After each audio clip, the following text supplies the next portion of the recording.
For years, Omega Pond was a hidden jewel, an oasis for dozens of homes along the water's edge in the Rumford section of East Providence. That all changed in 2006 when TLA Pondview began an expanded recycling operation that has resulted in hundreds of complaints from neighbors just across the pond. An aerial view shows just how close the commercially zoned operation is to the residential area. Those who live there say the sound and the dust carry clearly across the water. My windows and doors stay closed when they're fully operating. Joanne Durfee has led the charge against Pondview, complaining to anybody who will listen and some who won't about noise, dust, and the owners operating at all hours of the day. She's all but abandoned using the deck on her split-level house just off Roger Williams Avenue. There are times where, you could hear them operating at 4:30 in the morning, sometimes later in the evening, and he has set hours, but he doesn't abide by that. The company, which had been mired in controversy from the start, had zoning and court battles before going into receivership a year ago. A fresh controversy erupted when DEM gave the owners a contract to clean up their own site, with strict hours of operation. Durfee says she heard equipment on a Sunday morning in early July. The backhoe was going. The vehicle that waters down the dust to keep it down was operating. She had alerted her councilman, Jim Bryden, who called the police. An officer eventually arrived and spoke with Durfee, but didn't take any official statement. Durfee went on vacation the following week. When she returned a week later, she couldn't believe what she saw on the city's website, which posts the supporting documents for any issues coming before the council at the next meeting. The city had posted a witness report of the incident that day. But it also had an incident report with my name, my address, my date of birth, and my full Social Security number listed on there. And what did you think when you saw that? I panicked because it was out there for 13 days. And it was on 2 city websites.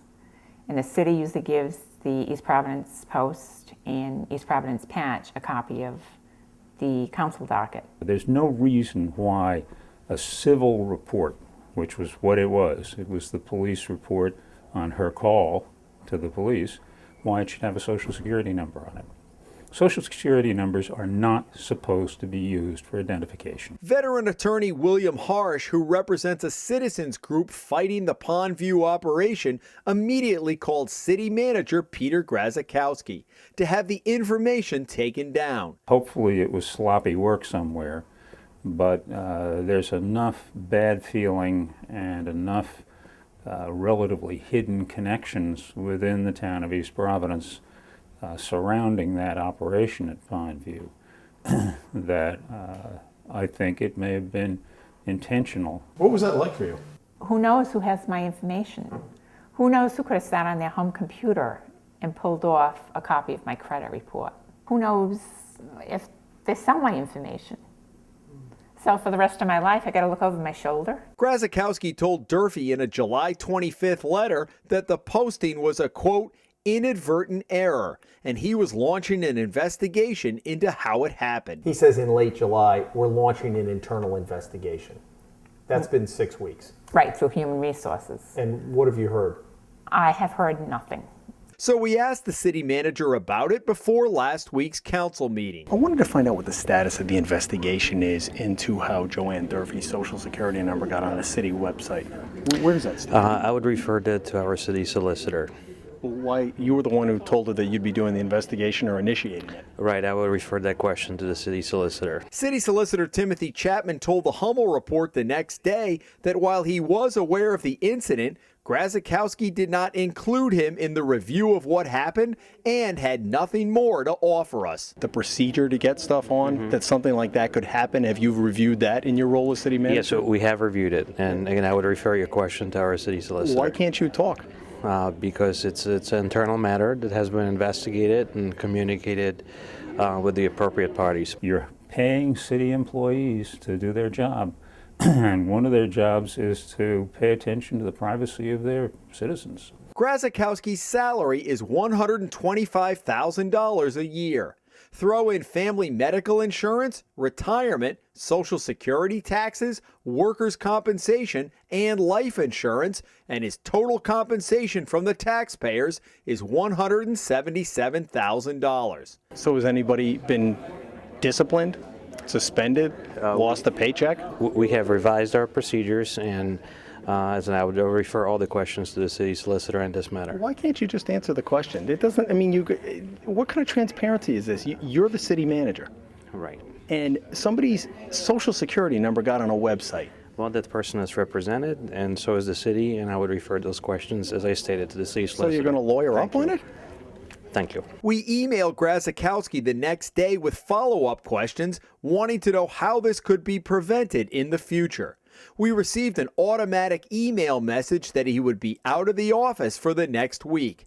He never contacted us directly, but told Chapman, the solicitor, to answer our questions. In an email late Tuesday, Chapman told the Hummel report the employees involved were counseled on the importance of protecting personal identifying information, and that a policy is being drafted to reiterate how to handle that information. He did not say whether anyone was disciplined. It feels like cover-up, and therefore it makes me think that this is symptomatic of something else that's going on. I do not have confidence somebody's going to be disciplined for this.